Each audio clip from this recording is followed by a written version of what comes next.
और कल्पना कीजिए, जो लोग जीरो टॉलरेंस की बात कर रहे हैं, जीरो टॉलरेंस की बात करने वाले लोग किसी की आपकी रोशनी छीन लेंगे। और दूसरा, कौन भूल जाएगा कि उस किसान को जमीन लेने के लिए लालच दिया गया।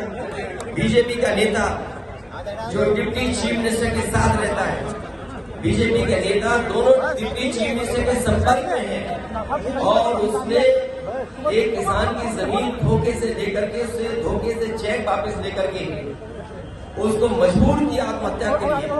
उस किसान की आत्महत्या हो गई और वो जमीन कोई 6 करोड़ की नहीं है, वो 30, 35, 40 करोड़ की जमीन है।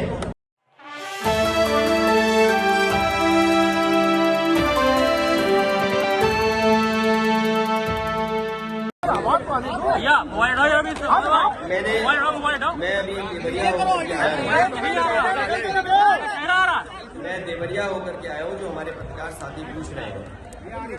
उससे पहले मैं ये कहना चाहता हूँ, मैं सबसे पहले कप्तान सिंह यादव जी का और आए हुए जितने भी प्रतिनिधि हैं जो दूर दूर से चल करके इस कार्यक्रम में आए हैं, मैं उनका धन्यवाद देता हूँ।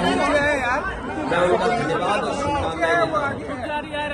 कानपुर एक बड़ा महानगर है। अगर देवरिया में अन्याय हुआ है तो कानपुर के लोगों, जो कानपुर में अन्याय हुआ वो भी मत भूलिए। एक सिख समाज के नेता को, व्यापारी को इतना मारा भारतीय जनता पार्टी के नेता और कार्यकर्ता ने कि उसको अस्पताल में भर्ती होना पड़ा। आज बचेगी नहीं बचेगी, रोशनी वापस आएगी नहीं आएगी, क्या कोई कल्पना कर सकता है कि बीजेपी में इतना अहंकार है। आज वो आदमी को आदमी नहीं समझ रहे। और कल्पना कीजिए, जो लोग जीरो टॉलरेंस की बात कर रहे हैं, जीरो टॉलरेंस की बात करने वाले लोग किसी की आपकी रोशनी छीन लेंगे। और दूसरा, कौन भूल जाएगा कि उस किसान को जमीन लेने के लिए लालच दिया गया। बीजेपी का नेता जो डिप्टी चीफ मिनिस्टर के साथ रहता है, बीजेपी के नेता दोनों डिप्टी चीफ मिनिस्टर के संपर्क में हैं और उसने एक किसान की जमीन धोखे से लेकर के, उसे धोखे से चेक वापस लेकर के उसको मजबूर किया आत्महत्या के लिए।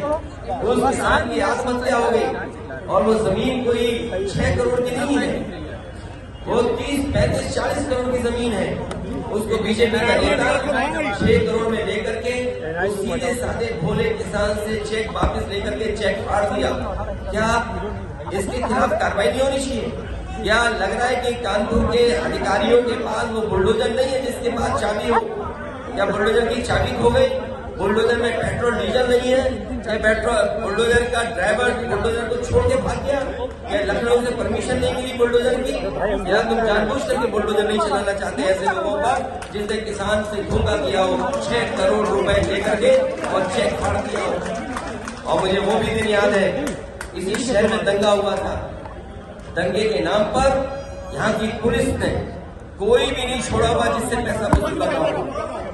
कभी नाम बढ़ा देना, नाम हटा देना, दंगे के नाम पर यहाँ की पुलिस ने पैसा वसूला है। और मुझे सुनने में आ रहा है यहाँ पर गिरोह चल रहा है, जो पुलिस के लोग मिलकर के गिरोह चला रहे हैं, लोग के साथ अन्याय हो रहे हैं। अगर कोई बात कहेगा तो उसके खिलाफ कार्रवाई हो जाएगी।